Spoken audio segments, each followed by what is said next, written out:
The air hung heavy, thick with the scent of dust and decay.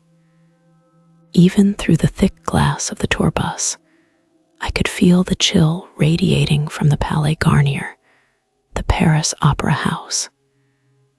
A shiver, unrelated to the Parisian autumn wind, snaked down my spine. This wasn't just a beautiful building. It was a place steeped in legend, whispered to be haunted by the specter of its most infamous composer, the Phantom. What would you do if you were here, staring at this iconic building, knowing the stories it holds within those imposing walls? We learned something about this house's past that chilled me to the bone. It started subtly, almost imperceptibly. A faint, discordant note, a whisper of music echoing from an empty hall. Then, the flickering gaslights, casting dancing shadows that seemed to writhe and twist on the ornate walls.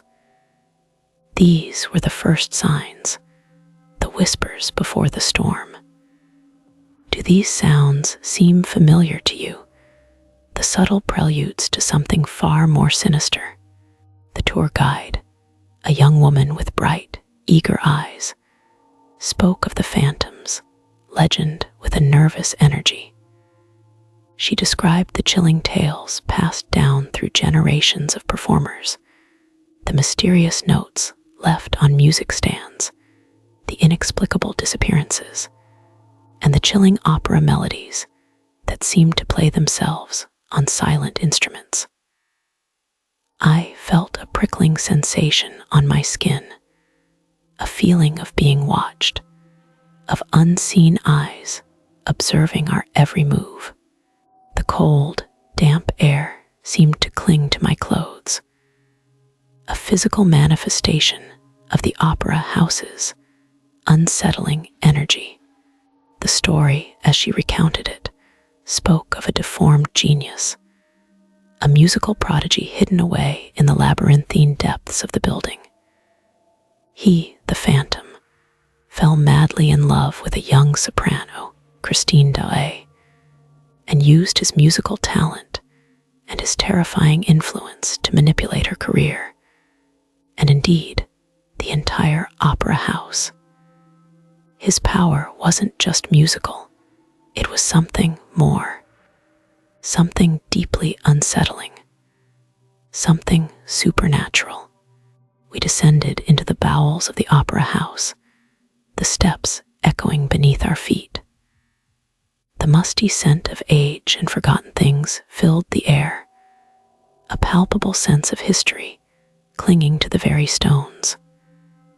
The guide's voice dropped to a hushed whisper as she told us of the Phantom's lair, a hidden chamber beneath the stage, where he allegedly composed his hauntingly beautiful, yet menacing, music. The silence, punctuated only by our echoing footsteps, felt heavy, pregnant with unspoken terrors. My heart pounded in my chest, a frantic drumbeat against the oppressive silence. Imagine the echoing silence, the darkness pressing in from all sides, the knowledge that somewhere nearby, hidden in the shadows, a malevolent presence lurks. Could you bear the weight of that silence, the oppressive knowledge of the unseen? I couldn't help but feel a sense of dread, a premonition of something unseen, something lurking just beyond the reach of my vision. Suddenly, a cold draft swept through the corridor, causing the flickering gaslights to dip and sway. The guide gasped, her voice trembling slightly. For a moment, a chilling melody drifted from the darkness, a haunting, melancholic tune that seemed to pierce the very air. It was beautiful, undeniably beautiful, but it carried a chilling undercurrent, a sinister edge that sent shivers down my spine. My breath caught in my throat icy grip on my arm, a touch that felt both ethereal and chillingly real. The tour continued, but the atmosphere had changed irreversibly.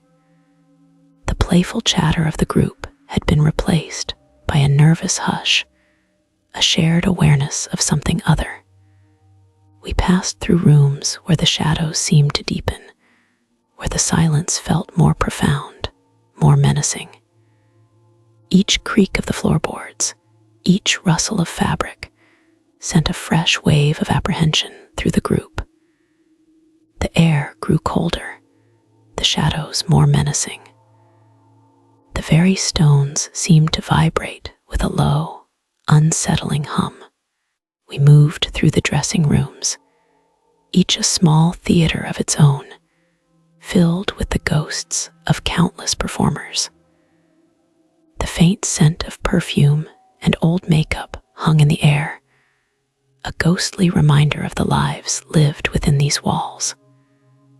I could almost hear the whispers of past performances, the echoes of applause and laughter, mingled with the chilling undertones of the Phantom's legend. The past and the present seemed to merge, blurring the lines between reality and the supernatural.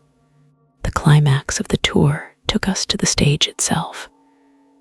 Standing on that hallowed ground, where countless performers had graced the boards, I felt a profound sense of history, of the countless stories whispered within these walls. The silence was deafening, broken only by the distant hum of the city outside.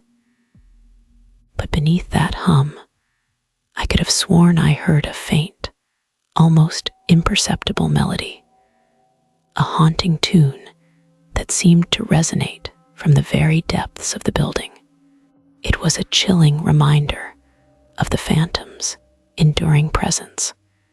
The guide, her voice barely a whisper, recounted the final tale, the story of the Phantom's disappearance, the legend of his lingering spirit, forever bound to the opera house, forever composing his chilling melodies in the darkness. She spoke of unexplained occurrences, of objects moving on their own, of chilling whispers heard in the dead of night. The hairs on the back of my neck stood on end.